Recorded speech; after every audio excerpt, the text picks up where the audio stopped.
తప్పు చేసి కొంతమంది అంటున్నారు కేసీఆర్ని జైలుకి పంపించడానికే మీరు ఇదంతా ప్రయత్నం చేస్తున్నారు, కేసీఆర్ని అరెస్ట్ చేయడానికే కొంతమంది చేస్తున్నారు అని అంటే మరి తప్పు చేస్తే వదిలేద్దామా?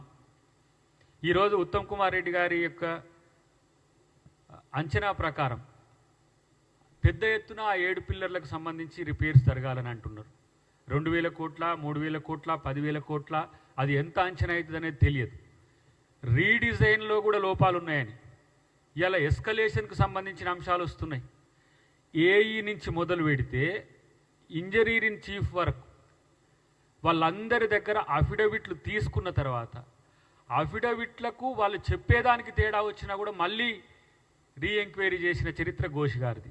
వారి పారదర్శకత కానీ వారి యొక్క కమిట్మెంట్ కానీ ఇలా మనం శంకించజాలం. ఒక ఆయన అంటున్నాడు ఇప్పుడే, నేను ఏదో డిబేట్లో ఉంటే, మీరు పవర్ మీద కూడా ఇట్లే కమిషన్ వేసిండ్రు, కేసీఆర్ గారు ఒక లేఖ రాస్తే మొత్తం దాని పని అయిపోయింది, ఇప్పుడు దీనికి కూడా ఒక లేఖ రాసేస్తే అయిపోద్ది అంటే, లేఖే రాసుకో లేకపోతే నువ్వేమైనా చేసుకో. నువ్వు తప్పు చేస్తే నువ్వు అమెరికాకు పోయినా లేకపోతే ఇంకెక్కడికి పోయినా సరే ముద్దాయి అయి ఉంటే, తప్పు చేసి ఉంటే ఎవరైనా జైలుకు పోవాల్సిందే.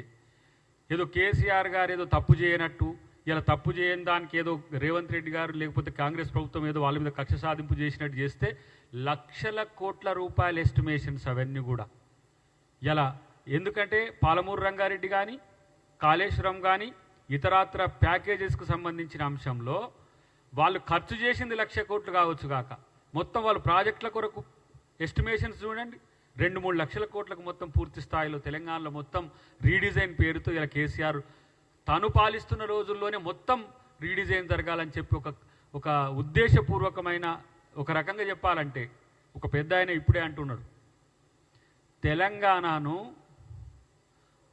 తెలంగాణను కేసీఆర్ దొంగల దొడ్డిగా మార్చిండు, దోచుకునేటోళ్లకు ఆశ్రయంగా మార్చిండు. తెలంగాణలో 7 లక్షల కోట్ల పైచిలకు అప్పులు చేసి తగుదునమ్మా అని చెప్పి ఇలా శ్రీరంగ నీతులు చెప్తున్నారు. వాళ్ళు ఇష్టం వచ్చినట్టు మాట్లాడుతున్నారు. వాళ్ళు తప్పు చేయడం ఒక తప్పు అయితే, తప్పు చేసి దబాయించడం ఏందా? ఒక్క పిల్లర్ పోతే ఏమైంది అంటుండ ఆయన కేసీఆర్. 3 సంవత్సరాలని ఒక్క పిల్లర్ పోతే అంటే ఇలా నాగార్జున సాగర్ ఒక్క పిల్లర్ ఎందుకు పోలే, శ్రీశైలం ఎందుకు ఒక్క పిల్లర్ పోలే? ఇలా మేము కట్టిన ప్రాజెక్టులు సుదీర్ఘకాలంగా ఈ రాష్ట్రంలో మనుగడలో ఉన్నాయి కదా. ప్రతి శ్రీరామ్ సాగర్ ఇప్పుడు ఎన్ని సంవత్సరాలు అవుతుంది కట్టి, ఒక్క పిల్లర్ కొంగితేనట. అసలు ఫస్ట్ నేనంటే తుమ్మిడిహెట్టి నుంచి ఏదైతే ప్రతిపాదిత ప్రాజెక్ట్ ఉందో అది చేవెళ్ళ వరకు, ప్రాణహిత చేవెళ్ళ ప్రాజెక్ట్ రీడిజైన్ చేయడంలోనే ధనాకాంక్ష, దోపిడీదారులకు దోచిపెట్టాలని ఎత్తుగడ, ఇలా దొంగలకు ఆశ్రమించి వచ్చి రండి దోచుకొని పోండి. ఒక్క మోటార్ కాస్ట్ ఏంటో ఇతర దేశాల్లో మీరు చూడండి. లిఫ్ట్కు సంబంధించి కన్నేపల్లి పంపు హౌస్ ఎందుకు ఇలా మునిగిపోయింది అంటే, మునిగిపోతుంది అప్పుడప్పుడు నీళ్ళు ఎక్కువ వస్తే ప్రకృతి వైపరీత్యం అని అంటారు. మరి ప్రకృతి వైపరీత్యం వస్తే శ్రీశైలంలో ఇలా దిగువ భాగంలో ఉన్న పవర్ హౌస్లో బ్లాస్ట్ అయింది తప్పితే అది ఇంకా మళ్ళీ నడుస్తూనే ఉంది కదా. ఇలా కన్నేపల్లి పంప్ హౌస్ ఎందుకు మళ్ళీ నడవట్లేకపోతున్నది? క్రస్ట్ లెవెల్లో ఉన్న అంశాలన్నీ తెలియకుండా ఈయనేని ఇంజనీర్ అయ్యి ఇప్పుడు లేవా? మన మీడియా మిత్రులు తీయండి, నా మెదడు రక్తం పెట్టినా ఏం మాట్లాడతారు? పనికి రానోడు, పనికొచ్చినోడు, తెలిసినోడు, తెలియనోడు. మరి అలా ఇంజనీరింగ్ చీఫ్ కేసీఆరే. కాళేశ్వరరావు అన్నాడు గతంలో ఒక గవర్నర్ గారు, ఏం పేరు ఆయన పేరు, నరసింహను. కాళేశ్వరం కట్టింది, ఇప్పుడు కూలింది అనేసరికి నోయేశ్వరరావు. ఇప్పుడు నాకు తెలియదు, కాళేశ్వరం నేను కాదు. ఇచ్చినామండి ఇంజనీర్లకు, ఇచ్చినాం డిజైన్లు ఇవ్వమని. ఆ ఇంజనీర్ ఎవరో బయటికి రావాలి కదా తీసిన ఆయన. ఎవరు కింది నుంచి మేడిగడ్డ నుంచి సుందిల్లా అన్నారం పైకి తీసుకురా వచ్చి మళ్ళీ శ్రీపాదెల్లంపల్లినే కదా. శ్రీపాదెల్లంపల్లి ఎవరు కట్టిండ్రు? మళ్ళీ కాంగ్రెస్ ప్రభుత్వమే కట్టింది 20 TMCతో. ఎన్ రూట్లో ఉన్న 2 TMC 1 TMC అన్నీ కూడా రంగనాయక సాగర్ కావచ్చు, కొండపోచమ్మ కావచ్చు, మలన సాగర్ కావచ్చు. మలన సాగర్ అయితే భూమి మీద అతి ఎత్తైన ప్రాంతంలో ఒక నేల మీద కట్టిన ప్రాజెక్ట్ 50 TMCలు. ఇలా కొండపోచమ్మ 15 TMCలకు వాళ్ళు ప్రతిపాదిత చేస్తే 2 TMCలు పెట్టగానే కిందికి కుంగుతున్నది. దాంట్లో నిర్వాసితుల సంగతి ఏంది, 1000 ఎకరాల భూములు కోల్పోయిన వాళ్ళ సంగతి ఏంది? ఇది కాదు ఆర్థిక నష్టం. ల్యాండ్ ఎక్విజిషన్ యాక్ట్ 2013 తెస్తే దానికి భిన్నంగా మళ్ళీ ఆయన 2017 తెచ్చిండు, ఇంకేదో 123 తెచ్చిండు. ఇష్టం వచ్చినట్టుగా భూములను గుంజుకున్నారు.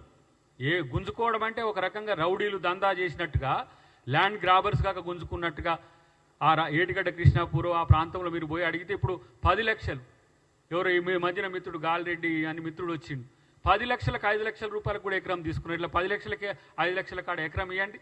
ఇవాళ అదే గజ్వేల్ ప్రాంతంలో నిర్వాసితులు ఎవరైతే ఉన్నారో పోరాడిన వాళ్ళని తీసుకుపోయి జైల్లో పెట్టిండ్రు.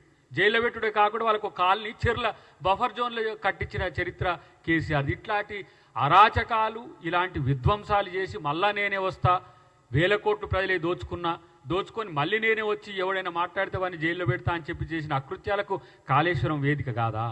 కాళేశ్వరంలో మీరు సంపాదించిన దొంగ డబ్బు కాదా? ఇలా ఏ విధంగా మీరు నైతికంగా చెప్పుకుంటారు? కాళేశ్వరం మేము మంచి ప్రాజెక్ట్ అని చెప్పి ఒక్క చుక్క నీళ్లు రావట్లేదు కదా కాళేశ్వరం నుంచి. ఇలా చుక్క నీళ్లు రాని కాళేశ్వరము ఎట్లా తెలంగాణ వరప్రదాయన అయిందని చెప్పి ఆ రోజు కేసీఆర్ చెప్పుకున్నాడు.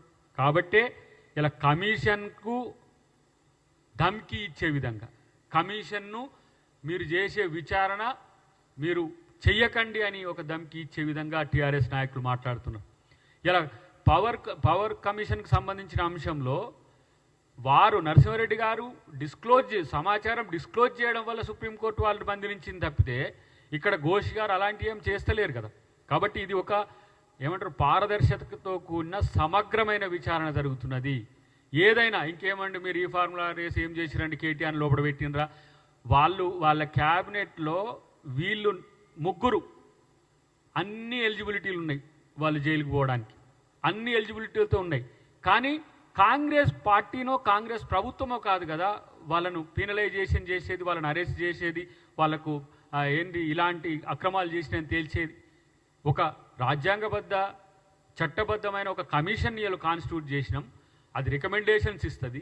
రికమెండేషన్స్ ఇవ్వకముందే తప్పు చేయలేదని చెప్పి ప్రయత్నం చేస్తున్నారు. అంటే కమిషనే ఏసుడే తప్పు అన్నట్టుగా. మరి తప్పు చేయడం తప్పు కాదా? కాళేశ్వరం కుంగిపోయిన మాట వాస్తవం కాదా? ఆ రోజు నేనంటున్న ఈటెల రాజేందర్ గారు మీరు ఎట్లా ఆర్థిక అనుమతులు ఇచ్చిండ్రు? ఆర్థిక అనుమతులు ఇచ్చింది మీరు ఏమైనా గుడ్డిగా కేసీఆర్ చెప్తే వెనకటి